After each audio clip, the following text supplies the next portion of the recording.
The morning sun over the base crept low across the horizon, spilling gold over rows of corrugated roofs and the flat expanse of the training range.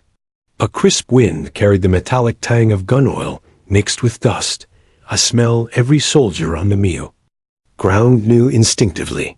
For the colonel, it was the smell of routine of men and women grinding through the rituals of precision, discipline, and noise.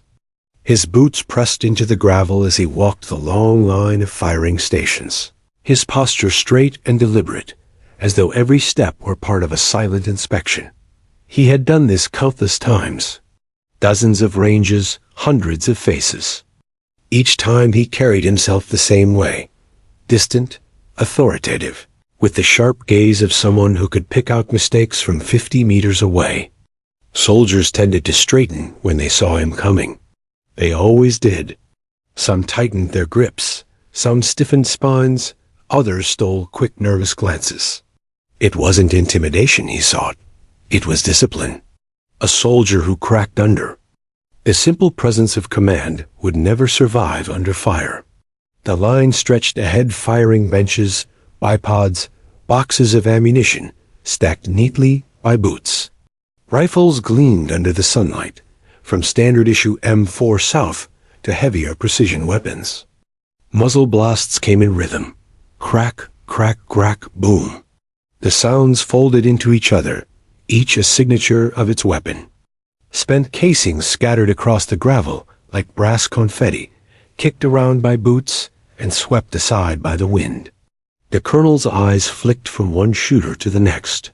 He noted their form, their breathing, the way they reset after recoil. Some were steady, others sloppy. He filed it all away. A good commander observed without interfering unless necessary.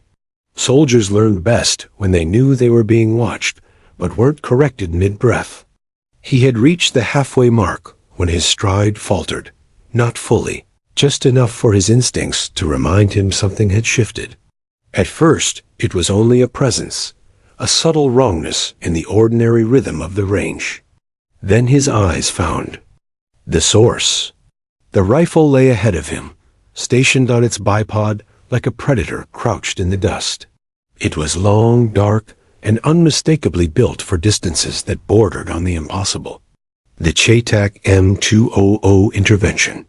Even from a distance. He recognized it. Few rifles carried the same reputation. It wasn't the kind of weapon a soldier casually practiced with.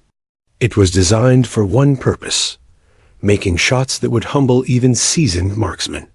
The colonel's stride slowed as his boots crunched the gravel. He let his eyes rest on the weapon, scanning its lines, the polished scope, the subtle wear. Marks on its frame. Whoever carried it clearly treated it like more than a tool. Weapons spoke volumes about their owners, how they were maintained, how they were positioned, how they weighted. And this one, he thought, was treated with reverence. He glanced briefly at the shooter, expecting the usual some young corporal, hoping to prove himself, or perhaps an experienced sniper running drills. But the face he saw gave him pause. It was calm, steady, and disarmingly ordinary. Not the bravado he expected. The shooter's focus was absolute, as though nothing outside the scope existed. He would have walked on. He had intended to. There were more stations ahead, and lingering too long at one post could unsettle the others. His routine demanded impartiality, a rhythm of observation without favoritism. But then his eyes shifted upward, and everything in his stride came to a stop. Pinned neatly above the shooter's name tag was a small piece of silver metal, a sniper's badge. At first glance, it seemed no different from others, until he caught the tiny inscription. His eyes narrowed, making sure he wasn't mistaken. The etched number was unmistakable. 2,850 meters. The colonel froze. For the first time that morning, his mask of discipline cracked, if only for a heartbeat. He stared at the badge, a detail so small yet heavy enough to stop him cold. The rest of the range went on without pause. Rifles cracked, commands barked, casings clattered to the ground. But in his world, Silence fell. That number shouldn't exist. Not here, not in this unit, not in any of the files he had reviewed.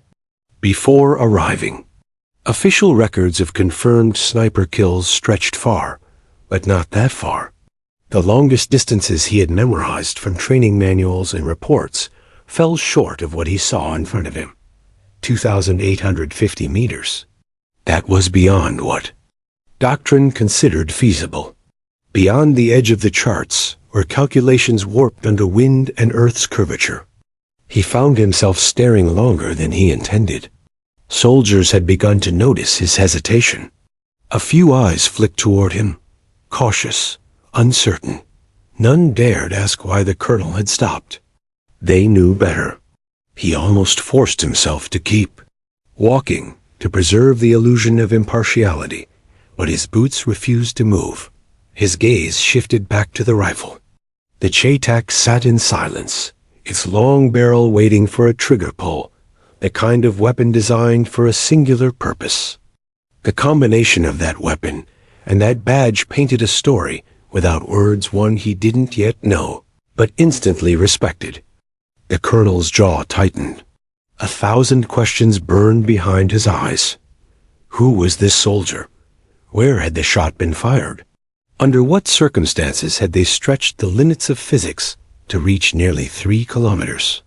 And why above? All had he not been told?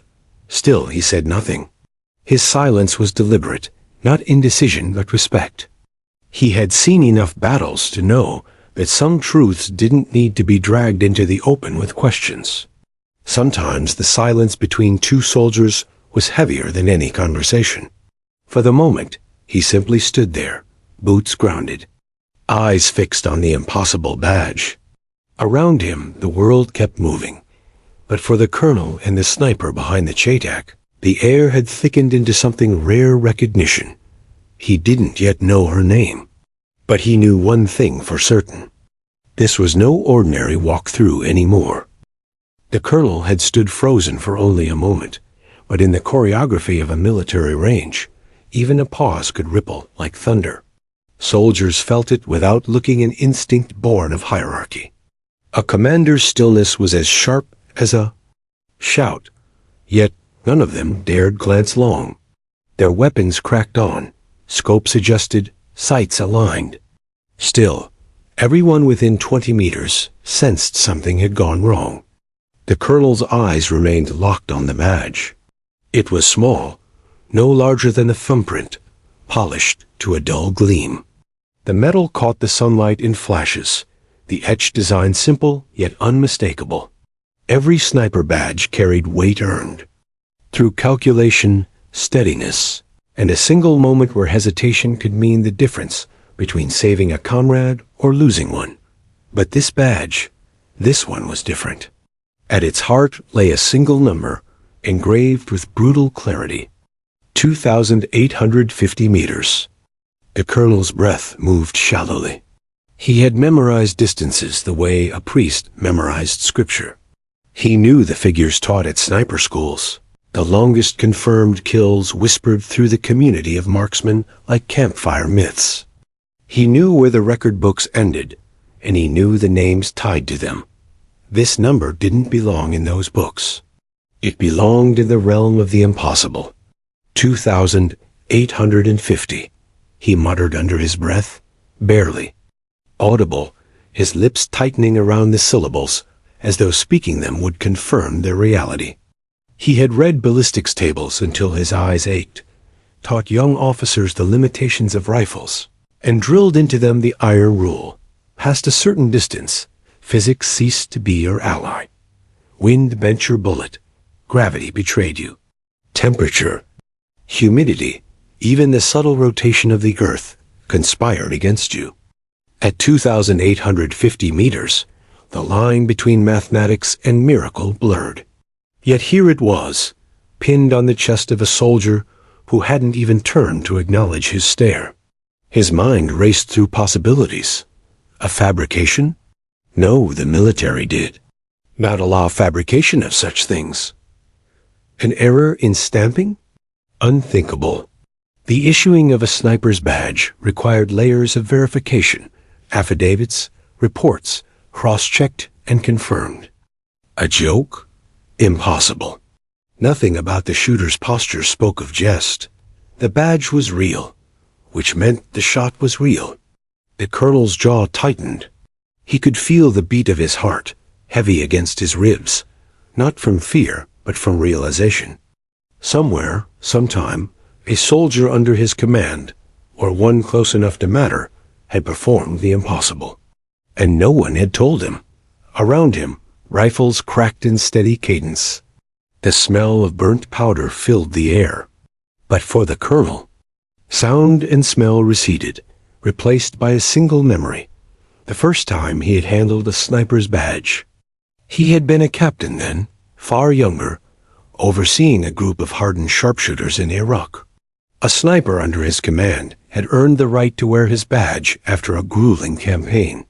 The young captain had held the pin in his hand, marveling at the idea that one small piece of metal could carry so much weight. Lives saved, lives ended, a war balanced on the squeeze of a trigger.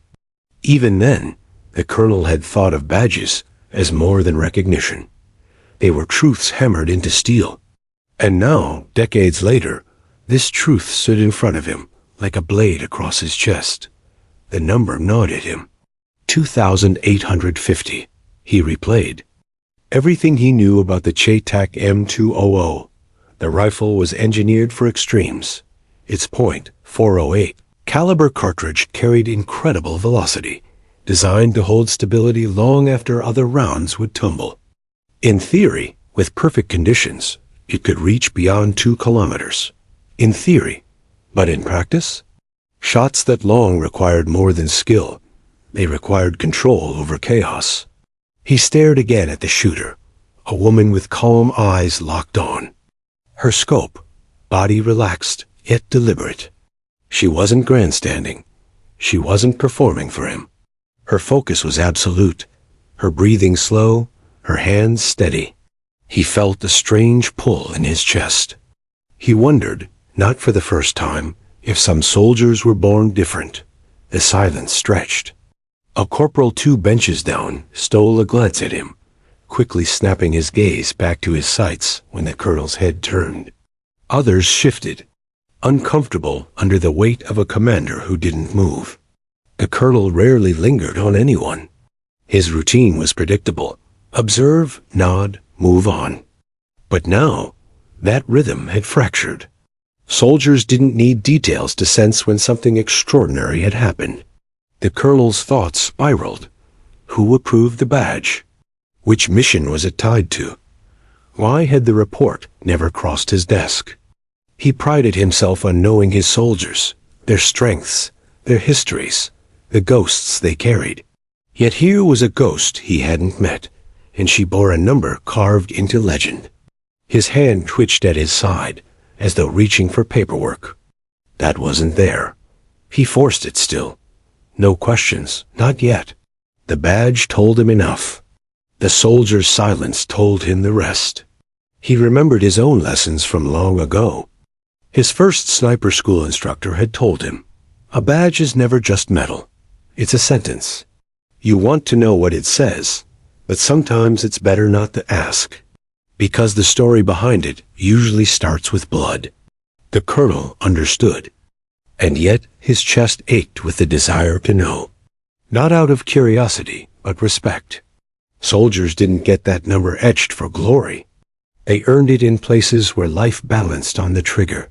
For the first time in years, the colonel felt humbled, not by rank or ceremony, but by the quiet truth of a badge that shouldn't exist and yet did. The colonel shifted his stance, his boots grinding into the gravel, as he let his eyes rest fully on the shooter. The CheyTac M200 was impressive, yes, but weapons didn't tell the whole story. They were extensions of the person behind them. And so, finally, his gaze fixed on the soldier herself. Sergeant Elena Torres. The name glinted faintly on the tape above her pocket, but names told little. It was posture that told the truth, and posture was what caught him. She sat not with the stiffness of someone trying to impress, nor the slouch of inattention. Her body was composed, relaxed yet deliberate. The rifle didn't dominate her. It rested before her as though it belonged there, as natural as breath. Her eyes were down the scope, not darting nervously toward him like so many others had when he passed. If she had registered his presence, she gave no sign. She was not ignoring him, ignoring implied effort. No, she simply existed within her task, untouched by the authority pacing behind her. The colonel studied her longer than he intended. Her uniform was immaculate, but unassuming, nothing flashy. Her hair was tied back tight, dark against the tan of her skin, and her jaw was set in quiet concentration. Nothing about her posture screamed arrogance or defiance. And yet, there was something there, an aura, a gravity that pulled at him. He remembered hundreds of soldiers over his career, some who demanded attention with bravado, others who begged for approval with nervous eyes. Torres did neither. She gave nothing away. That silence, that refusal to announce herself, unsettled him more than swagger ever could. A shot rang out from her rifle. The sound cracked sharper than the others. The M200's report, echoing off the range walls like a cannon among muskets. She didn't flinch. Her shoulder absorbed the recoil. Her hands stayed locked. Her breathing resumed its rhythm as though nothing had disturbed it. The colonel knew recoil like that could jar even seasoned shooters. But she flowed through it as if the rifle were stitched into her very bones. The target downrange shimmered in the heat. He raised his binoculars just enough to catch the mark. Dead center, as precise as mathematics. No surprise. He lowered the glasses and returned his gaze to her. She adjusted the bolt with smooth efficiency, not hurried, not sluggish, just inevitable. Each motion had the precision of habit honed over years. He wondered what it had taken for her to become this. How many hours she had spent prone in the dirt. How many storms she had lain through with her cheek pressed to cold steel. How many times she had fought not only enemies, but exhaustion, hunger, fear. Because soldiers like Torres were not born in classrooms or on clean ranges. They were carved by places that didn't forgive mistakes. The colonel tilted his head slightly, studying. Her face was calm, but calmness in a sniper was never stillness. It was control. Control over breath, over heartbeat, over the storm of thought that drowned lesser men at the moment of truth. He had taught young officers that the art of the sniper wasn't in pulling a trigger. It was in waiting. Waiting longer than your enemy, longer than your own doubts. He saw that truth etched in her gaze. For the first time, he wondered if she even noticed the badge on her chest anymore. To most soldiers, medals and insignia glowed. Like suns, they preened when they wore them, carried them like banners. Torres's badge seemed different. It sat on her as though it didn't belong to her at all, but to the mission, to the people alive because of it. She carried it with the same quiet weight as she carried her rifle. The colonel's throat tightened. He had seen men crippled by the weight of what they had done. And yet here she sat, her eyes calm, her hands steady. Not unaffected, no one was ever unaffected but in balance. He became aware, suddenly, of how differently the others on the line behaved. A young private a few stations down shifted anxiously each time the colonel's boots drew near. Another soldier stole glances, half proud, half fearful, hoping for some nod of approval. They wanted recognition. They wanted to be seen. Torres did not. She seemed content to disappear into her scope, to let the rifle speak for her, to let silence carry what words could not. She reminded him of the old warriors he had known, men and women who had seen enough death to lose their hunger for attention. The colonel inhaled slowly, steadying himself. He knew her type. He respected it, but he also feared it. Because soldiers like Torres rarely sought leadership. rarely asked for more. But when war pressed hardest, when chaos tore units apart, it was always the quiet ones who held the line. They were the anchors, the shadows who kept others alive without demanding thanks.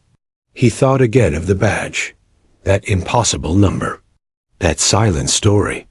He wanted to ask her about it, where it had happened, what she had felt, whether she had hesitated before the shot. But even as the questions formed, he knew she wouldn't answer. Not here. Not like this. And perhaps she didn't need to. Another shot thundered from the CheyTac. Another perfect mark loomed on the target. The rifle slid back into place as though it had never moved. Torres exhaled, eyes steady. The colonel's lips pressed into a thin line. He realized then what unsettled him most. She carried herself as though the rifle and the badge were not achievements but burdens. Not trophies, but responsibilities she would never lay down. He straightened slightly, breaking his focus, reminding himself he was still on a range surrounded by soldiers watching his every move. But something inside him had shifted.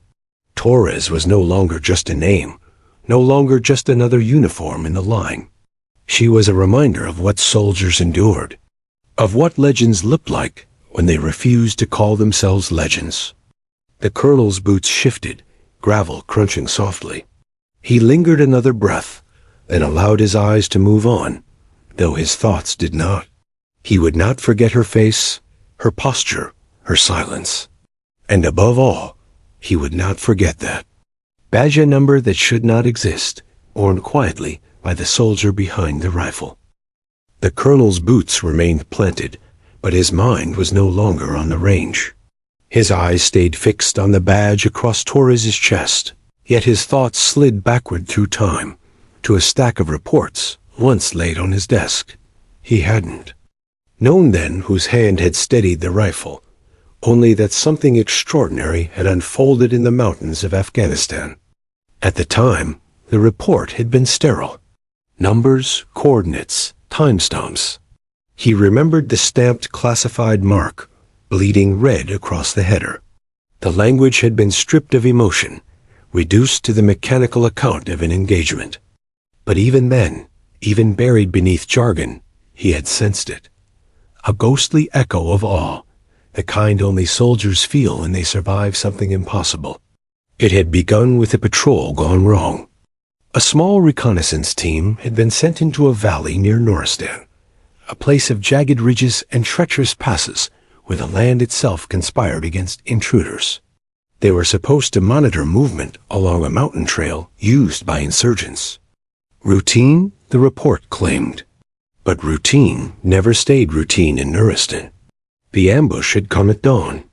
The team had been spotted before they knew they were compromised. Enemy fighters poured fire from ridgelines above, pinning the Americans in a dry riverbed. The colonel remembered the line from the report. Friendly element under-sustained. Fire, surrounded. 5 civilians confirmed hostage in enemy position. 5 civilians. That was the twist. The insurgents hadn't just attacked. They had used the hostages as leverage, corralling them on a ledge high above the valley, rifles pressed into their backs. The Americans below could only watch, trapped, unable to return fire without endangering innocents. The situation had spiraled. Minutes stretched thin. Ammunition dwindled. Options collapsed. And then, the colonel's breath caught as the memory sharpened, as though his mind filled in the cold words with images he had never seen, but understood all too well. A sniper had set up nearly 3 kilometers away, perched on a distant ridge. The shot required was unthinkable. Across mountains, through shifting winds, at a target barely more than a speck. He remembered the report's phrasing. 1 round. Fired. Enemy combatant neutralized. Hostages unharmed. So clinical, so hollow. What it hadn't described was the reality, the pounding of blood in the sniper's ears. The hours of training condensed into a single frozen second. The knowledge that if the round flew even an inch wide, innocent lives would be snuffed out. And yet, the bullet had flown true. At 2,850 meters, the round had found its mark.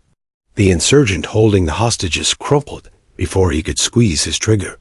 Chaos erupted among the enemy lines, confusion spreading like wildfire.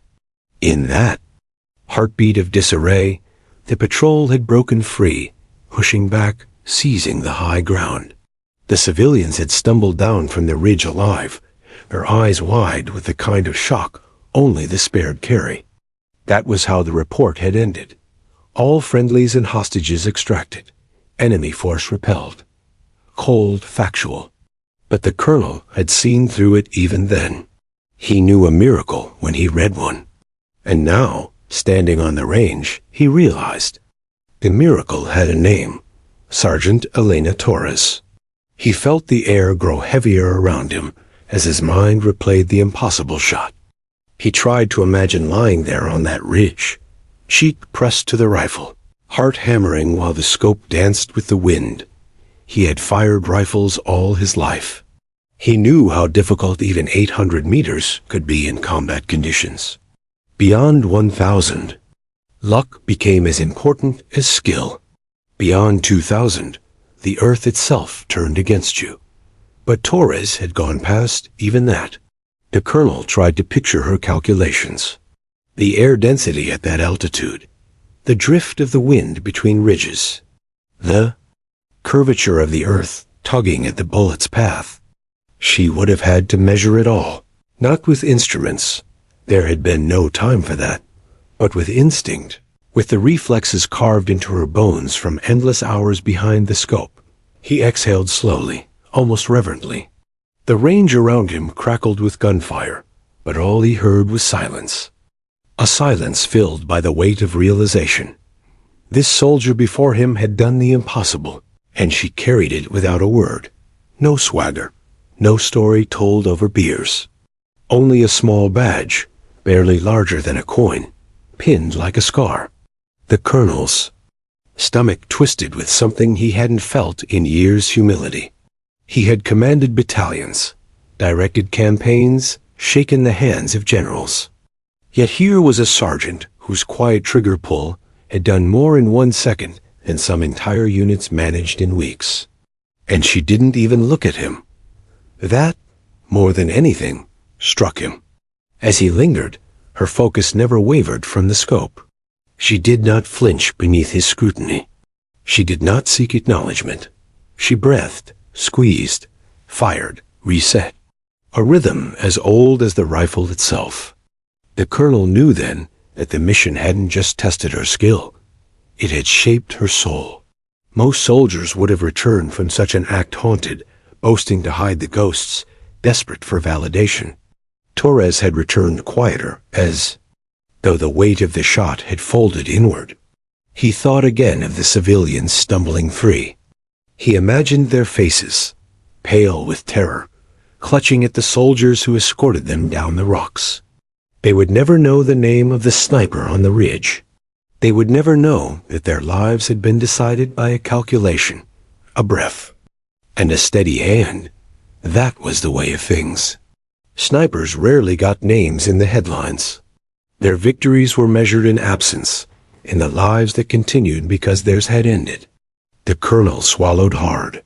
He realized now why the report had never named her. It didn't need to. The truth was carried not in words, but in the badge she now wore. Silent testimony to a story the world would never fully hear. And yet, he thought, he had heard it.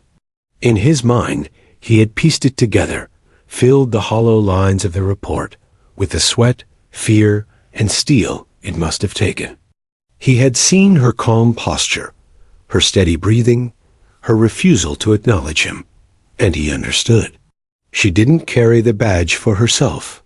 She carried it for the hostages who walked free. The colonel's throat tightened. He had no right. To the memory, it had burned in him as though he had been there himself. He saw her lying prone in the dust, wind clawing at her cheek, the world balanced on her trigger finger. And he knew, without doubt, that the moment she squeezed, She had been utterly alone in responsibility, alone in consequence. Now she was back on the range, just another soldier behind a rifle. But to the colonel, she was a living reminder of the impossible. The mission lived on not in words, not in after-action reports, but in silence and the silence between them now, stretched taut across the firing line, heavy as stone. And for the first time in his career, the colonel wished he could salute a sergeant. The range thundered with rifle fire, but for the colonel, the world had gone silent. He stood rooted in place, eyes fixed on the sniper before him, and though seconds passed, it felt like minutes stretching into hours. His presence hung over the line like a storm cloud, noticed by every soldier within sight. They were used to his walkthroughs. He came, observed, gave the occasional nod or correction, and moved on. Predictable, impartial. But today, he had broken the pattern. Today, he had stopped. A young private 3 benches down shifted awkwardly, his finger hesitating on the trigger. Another soldier glanced sidelong, the corner of his eye flicking nervously toward the colonel before snapping back to his sights.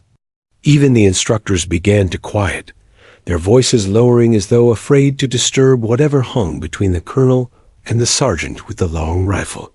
No one dared ask. No one would, but they all felt it the weight. The colonel knew it too. He could feel it pressing into his chest, heavier than the medals that lined his own uniform back in the barracks. Recognition, not the empty kind handed out in ceremonies with polished speeches and camera flashes, but the real kind, the recognition. Only a soldier could give another when they saw, truly saw, what the other carried. His eyes returned to the badge. That tiny strip of metal gleamed like a brand. 2,850 meters. Numbers carved into steel, the story left untold. He thought of his own medals, their polished surfaces catching the light during parades. They meant something, yes, but they were collective. Campaign ribbons, commendations, acknowledgments of leadership. They were weighty, but never singular, never distilled into a single life-altering moment. Torres's badge was different. It was not collective. It was not political. It was personal, carved from one impossible breath, one trigger pull that had balanced life and death on its edge. That was why his throat tightened each time his eyes traced the engraving. He understood that kind of burden. He had carried his own, though never quite like hers. She, meanwhile, gave no sign of notice. Her breathing remained steady, her cheek pressed against the stock, her eyes behind the glass of her scope. The rifle thundered again, the recoil absorbed by her shoulder, as she moved through the motion as though he weren't even there. But the colonel knew better. Soldiers always knew when they were being watched, especially when the eyes belonged to command. She knew, and still she ignored him. It wasn't defiance. It wasn't arrogance. It was discipline, the discipline to stay locked into the task at hand, to refuse distraction even when authority loomed behind her. That, too, was recognition. She knew that his presence mattered, but she refused to let it dictate her rhythm. And in that refusal, she earned his respect. The colonel wanted to say something. A word of praise, perhaps, or a question that would invite her to speak of the shot, of the day that had etched itself into her badge. But the words never came. They sat heavy on his tongue, and he swallowed them down. He knew that some stories were not for asking. He remembered again what an old instructor had told him years ago. The heaviest medals are the ones no one pins on you, the ones you feel in your chest every night before you sleep. Looking at Torres, he realized her badge was both a medal that spoke to the world and a ghost she would carry privately until her last day. The other soldiers still felt his presence. He could see the tension in their shoulders, the way their shots rang off just a fraction differently, their minds distracted by the silent drama unfolding beside them. They didn't know what the badge meant, not really. They saw a colonel staring at a sergeant, and they wondered what crime or miracle they were witnessing. But they would remember it. They would remember the day the colonel stopped cold, and they would whisper about it long after. The colonel's gaze softened, though his posture remained hard. His silence was deliberate now, a kind of salute without movement. Soldiers lived for recognition, but not always the loud kind. Sometimes the quiet acknowledgement, the pause, the held breath, the unspoken respect was heavier than applause. He wondered if Torres felt it, if she sensed what his stillness meant. She shifted slightly, reloading, and for the briefest moment her eyes lifted from the scope. They did not meet his, not directly, but the colonel caught enough. Calm, dark, unwavering. There was no pride there, no hunger for his validation, only acceptance. Acceptance of what she had done, of what she had to carry, of the fact that recognition or not, she would still be the same. It was he, not she, who needed this pause. The realization struck him like a hammer. He had thought himself the observer, the one doling out weight with his silence. But no, Torres was the constant, the immovable stone. He was the one shifting, the one forced to confront something greater than himself. He inhaled slowly, his chest tightening against the uniform. Around him the range continued, a storm of noise and movement. Yet in the space between him and Torres, there was stillness. Recognition, heavy and sacred, pressed into that space like a presence of its own. Finally, the colonel allowed himself to exhale. He had no medals to pin, no speeches to give, no orders that could capture what he felt.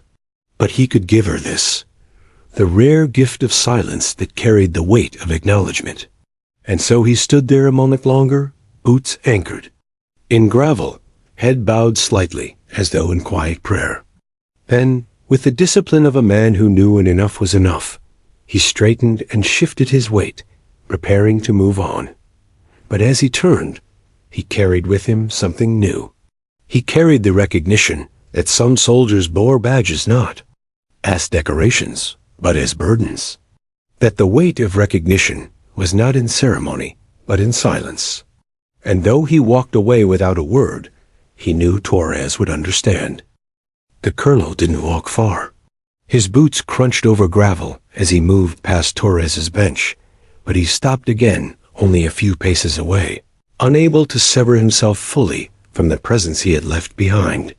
He forced himself to keep his eyes forward, to watch the other soldiers, to give the impression that his pause had been nothing more than a passing inspection.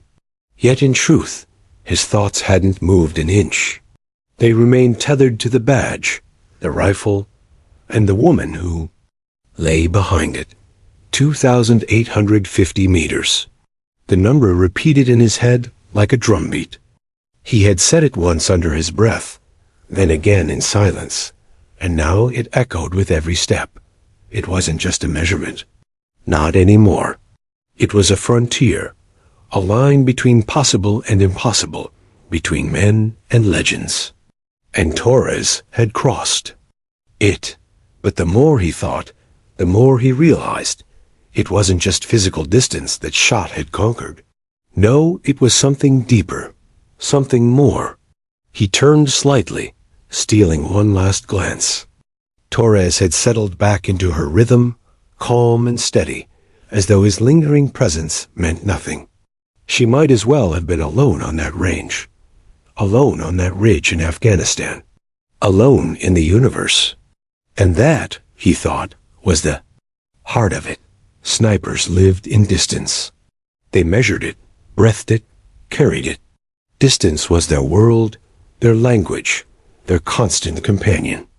But distance was never just meters on a range card. It was the gulf between one heartbeat and another, between decision and consequence, between life and death.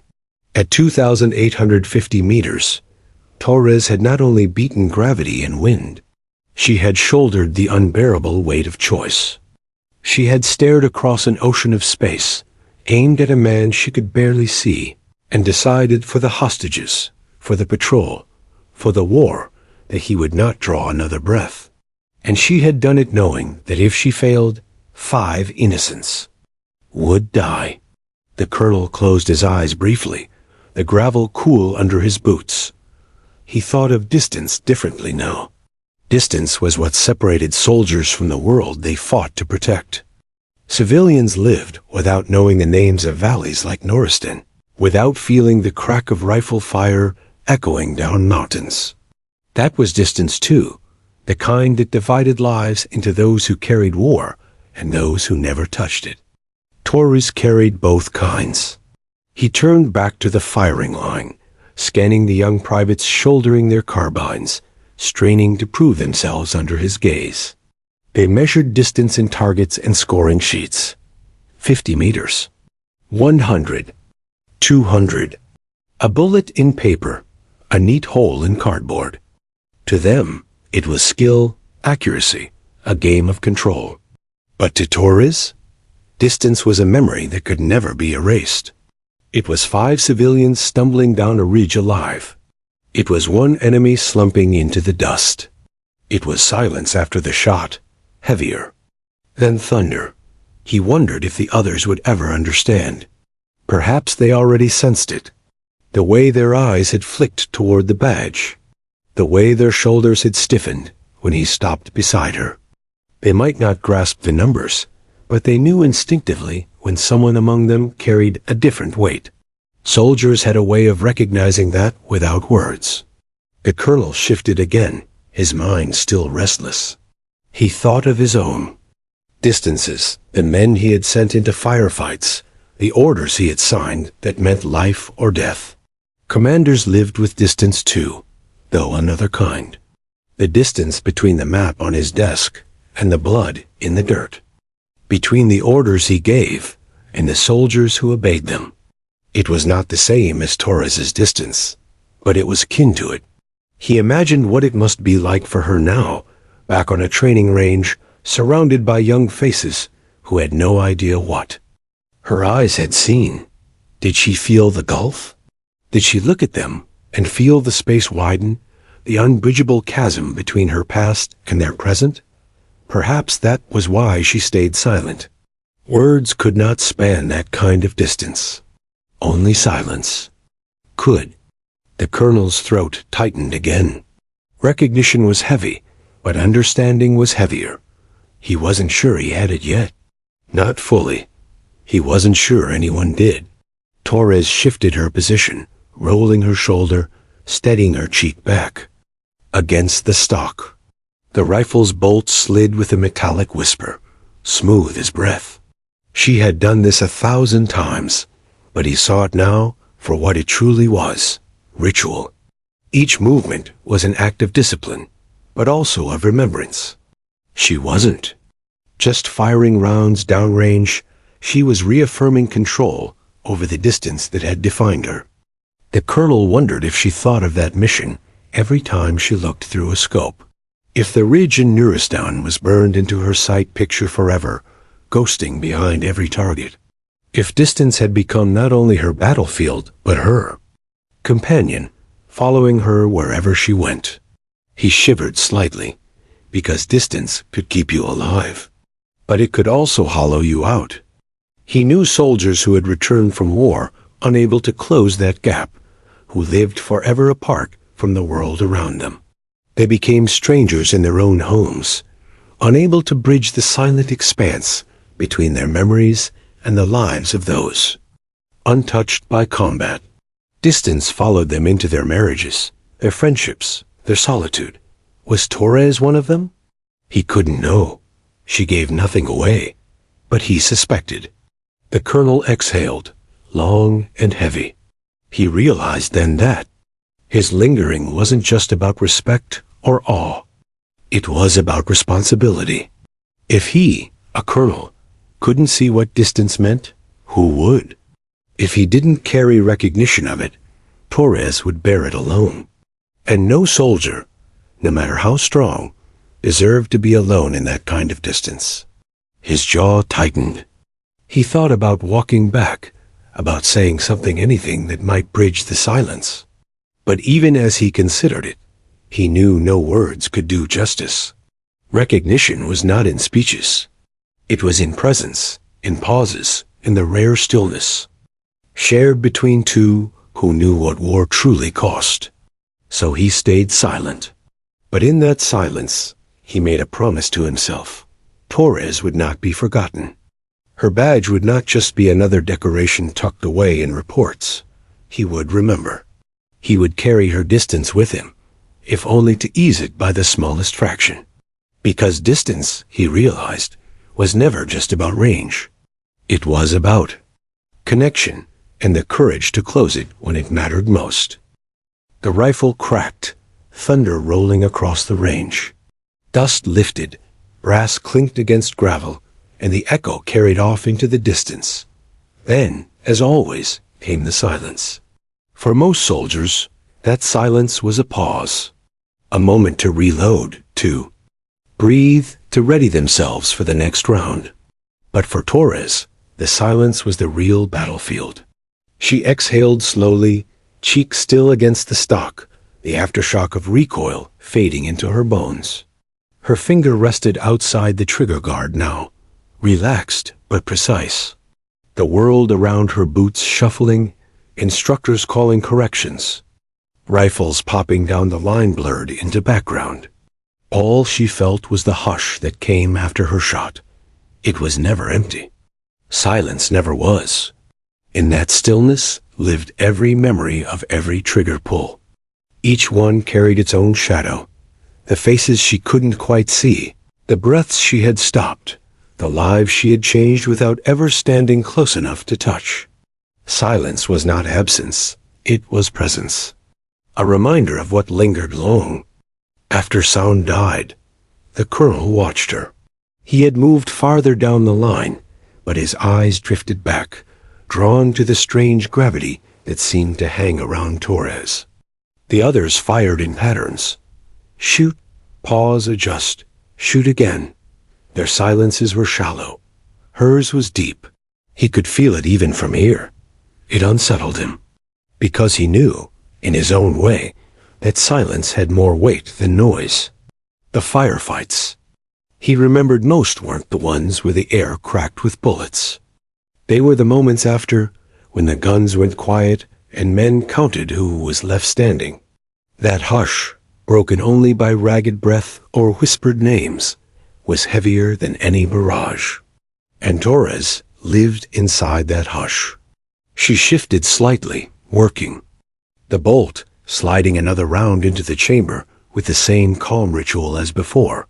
Yet even in motion, her silence didn't break.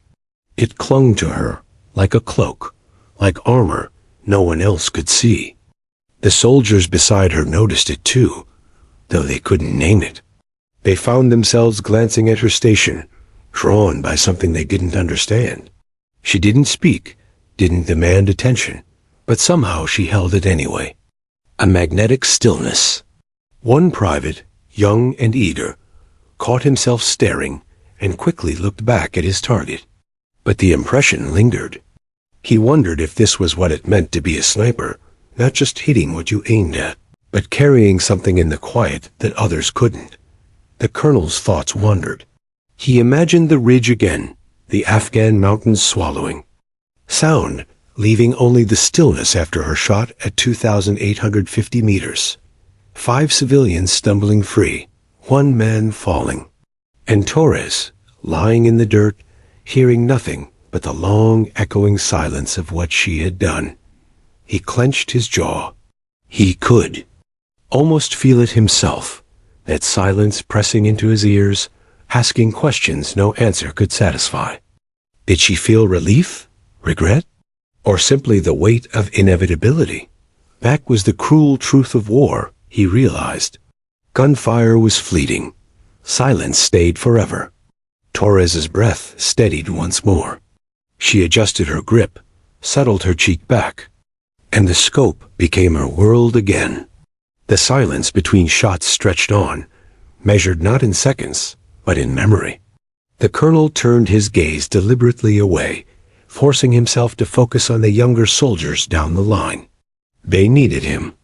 Two needed his eye, his corrections, his authority. But his mind betrayed him, circling back again and again to Torres' station, to the silence that clung there, thicker than smoke. He envied her discipline. To live inside such silence, and not break, to let it exist without fleeing from it, was a kind of strength he wasn't sure he possessed. He thought of the nights. He lay awake, haunted by the decisions he had made, the orders he had signed. Silence kept him company then, and it was rarely kind. But Torres wore hers differently. Not as torment, but as acceptance. Not as an enemy, but as part of her. Perhaps that was what separated snipers from the rest. Infantry fought in chaos, artillery in thunder, commanders in naps and reports. But snipers fought in silence. They lived in the breath before the trigger, and in the echo that followed. And if silence was where the true weight lived, then no wonder her badge gleamed heavier than all the metals in the world. The colonel drew a slow breath, feeling gravel shift beneath his boots. He wanted to speak, to tell the soldiers what they were witnessing, to give words to the quiet power of the sniper's art. But he stopped himself. Words would only shatter the moment. This was something they had to feel. The lesson wasn't written in doctrine or shouted on a parade ground. It was learned in the hush that followed a shot, when everything else fell away.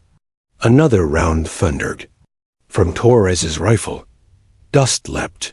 Brass rang against gravel. And then the silence again. The soldiers felt it. The colonel knew they did. He could see it in the way their own rhythms faltered slightly, how their ears seemed to tune to something more than sound. They didn't understand yet, not fully, but they felt. And perhaps that was enough. The colonel's gaze softened. He realized then that Torres wasn't just teaching them to shoot. She was teaching them to listen, not to noise, but to quiet. To understand that the silence between shots carried more truth than the shots themselves. He wondered if they would carry that lesson forward. If years from now, when their own rifles barked in anger and then fell silent, they would remember the day on the range when a sergeant with a CheyTac showed them what silence really meant. Perhaps they would. He hoped they would. Because silence, in the end, was the truest language of war. And Torres spoke it fluently. The sun was lowering now, stretching long shadows across the range. The rifles had fired their share, brass casings glinting like scattered coins in the dust. The recruits were winding down, sweat beading on their brows, shoulders sore from repetition. Instructors paced the line with tired patience, calling the last corrections. But at Torres' station, time had not moved the same way. The colonel stood a few paces back, hands folded behind him, his silence mirroring hers. He had drifted there without realizing, drawn like iron to a magnet. He did not speak. He did not need to. His presence was its own confession. Torres had fired again and again, each shot wrapped in ritual. The slow breath, the steady squeeze, the crack, the hush. The cycle repeated, measured not in seconds, but in weight. Each silence seemed heavier than the last, layering upon her like invisible armor. The young soldiers had noticed. Their glances betrayed it. They tried not to stare, but their eyes kept. Slipping toward her station, to the CheyTac stretched across sandbags, to the sniper badge that gleamed faintly under the sinking sun. They didn't have words for what they felt, only a raw recognition. This was not just another sergeant on the line. This was something else. Something larger than their training manuals or their shooting scores. The colonel saw it in them. Saw it in the quiet awe that crept between the cracks of their bravado. They were beginning to understand. Not fully, not deeply, but enough. Enough to know that silence could be louder than thunder, and that distance could carry truths there. Eyes could not yet measure, One private finally gave voice to it, his whisper just barely audible to the soldier beside him. "She's different." The words were clumsy, but they carried a truth no one could deny. The colonel didn't correct him, didn't add to it. He let the whisper hang, because sometimes the simplest words were the closest to wisdom. Torres shifted, recentering her scope. She did not flinch at their attention. She didn't seem to hear it at all. The range, the soldiers, even the colonel, none of it touched her rhythm. She was still on that ridge, in that valley, in that eternal silence between the moment of aim and the echo of consequence. And yet, in her stillness, she taught them all. The colonel realized then what his role truly was. Not to command her, not to direct her, but to recognize her. To stand as witness, so her silence would not go unnoticed. To give weight to her burden by sharing even a fraction of it. He inhaled slowly, chest rising against the crisp air. The words that rose in him, commendation, gratitude, honor, died before they reached his lips. They felt inadequate, hollow beside the depth of what he saw. Language was blunt where silence was sharp, so he didn't speak. Instead, he straightened his posture, boots firm in the gravel, and let his silence mirror hers. In that small act, he gave her the only salute that mattered. Not raised hands or spoken praise, but presence, recognition, respect so deep it needed no sound. Torres adjusted her scope once more, lined her reticle, and loosed another round. The CheyTac roared, and brass rang as it kissed the dirt. The echo traveled, bounced, died away. Then silence claimed the world again. But this time, the silence felt different. It was no longer hers alone. The colonel carried it with her. The soldiers along the line felt it, too. They lowered their rifles a moment, each unconsciously holding their breath, as though afraid to break the hush that had settled over them. The air itself seemed to bow. The colonel's throat tightened. He thought of every ceremony he had attended, every salute raised beneath flags and anthems. And yet, none of them felt as sacred as this, the unspoken salute, shared in silence, heavier than all the brass and drums in the world. He understood then that this was her true badge, not the metal pinned to her chest, but the silence she carried and the way it commanded reverence without demand. The sun slipped lower. Shadows deepened. The instructors called the final halt. Rifles were cleared, bolts locked open, chambers checked. Soldiers stretched their stiff arms, rubbed their shoulders, gathered their brass. The range wound down into its familiar routine. But the hush around Torres lingered. She cleared her rifle with calm precision, motion steady, no wasted effort. She gathered her gear, sliding the CheyTac back into its case, as though tucking away something more than steal something sacred.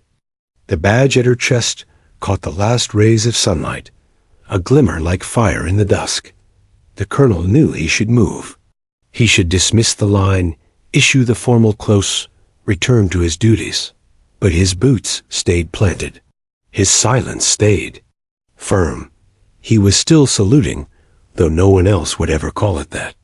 Torres closed her case, rose slowly, and slung her pack. Only then did her eyes lift, meeting his for the briefest moment. It wasn't long. It didn't need to be.